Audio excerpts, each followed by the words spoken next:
Hello दोस्तों, news centre वाईजीतो में आपका स्वागत है। आइए शुरू करते हैं। प्राचीन भारत के इतिहास में हम कुछ महत्वपूर्ण क्वेश्चन लेके आए हैं। ये क्वेश्चन आपके बिहार पीसीएस, यूपी पीसीएस और एमपी पीसीएस के लिए मोस्ट इम्पॉर्टेंट है। आने वाले इन सभी एग्जामों के अलावा स्टेट एग्जाम के लिए भी ये काफ़ी लाभदायक है। तो देखते हैं सबसे पहले क्वेश्चन नंबर 11। तो मक्का कहाँ है? तो याद रखिएगा मक्का है सऊदी अरब में। याद रखिएगा सऊदी अरब में मक्का है। तो ये एमपी पीसीएस का क्वेश्चन है, याद रखिएगा। और देख लेते हैं क्वेश्चन नंबर 12। निम्नलिखित में से मध्य एशिया के किस शासक ने 1192 में उत्तर भारत को जीता? तो ये शिहाबुद्दीन मोहम्मद गोरी ने 1192 ईस्वी में उत्तर भारत को जीता था, याद रखिएगा, शिहाबुद्दीन मोहम्मद गोरी। अगला देख लेते हैं क्वेश्चन नंबर 13। युद्ध जिसमें भारत में मुस्लिम शक्ति की स्थापना हुई? तो ये तराइन का द्वितीय युद्ध है। तराइन का द्वितीय युद्ध, इसमें पृथ्वीराज गोरी इसमें हार जाता है। तो तराइन का द्वितीय युद्ध, इसमें मुस्लिम शक्ति की स्थापना हुई थी। ऑप्शन बी इसका सही आंसर है। क्वेश्चन नंबर 14 देख लेते हैं। महमूद गजनवी का दरबारी इतिहासकार कौन था? तो महमूद गजनवी का दरबारी इतिहासकार उतबी था। ऑप्शन बी इसका सही आंसर है, याद रखिएगा, महमूद गजनवी का उतबी था। अगला देख लेते हैं क्वेश्चन नंबर 15। इनमें से कौन गजनी राजवंश का संस्थापक था? तो गजनी राजवंश का संस्थापक कौन था? तो ये अल्पतगीन था, याद रखिएगा, अल्पतगीन। तो अल्पतगीन गजनी वंश का संस्थापक था, ऑप्शन ए। अगला देख लेते हैं। किसने एक तरफ संस्कृत मुद्रा लेख के साथ चांदी के सिक्के निर्गत किए? तो ये महमूद गजनवी ने संस्कृत मुद्रा लेख के साथ चांदी के सिक्के निर्गत किए।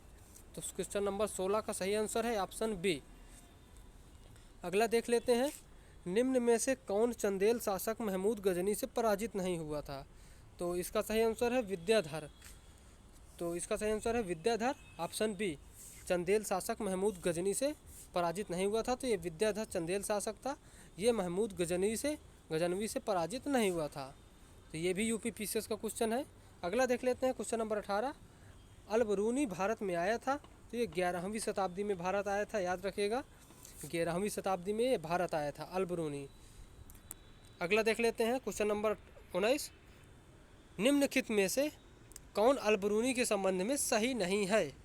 तो वह एक धर्मनिरपेक्ष लेखक था।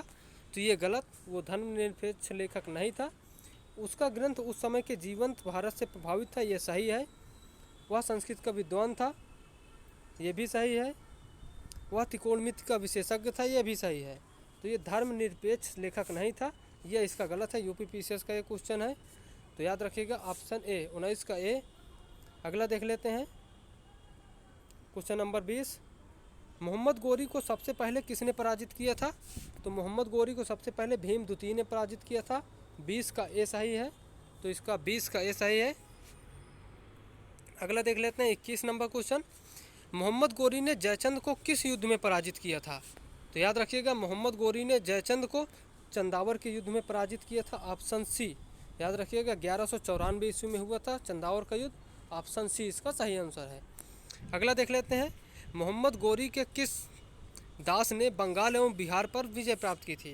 तो ये क्वेश्चन हम आपको देते हैं, क्योंकि मोहम्मद गोरी के बंगाल पर और बिहार पर विजय कुतुबुद्दीन ऐबक था इसका गुलाम, इसी ने प्राप्त की थी। तो ओके दोस्तों, थैंक यू, बाय।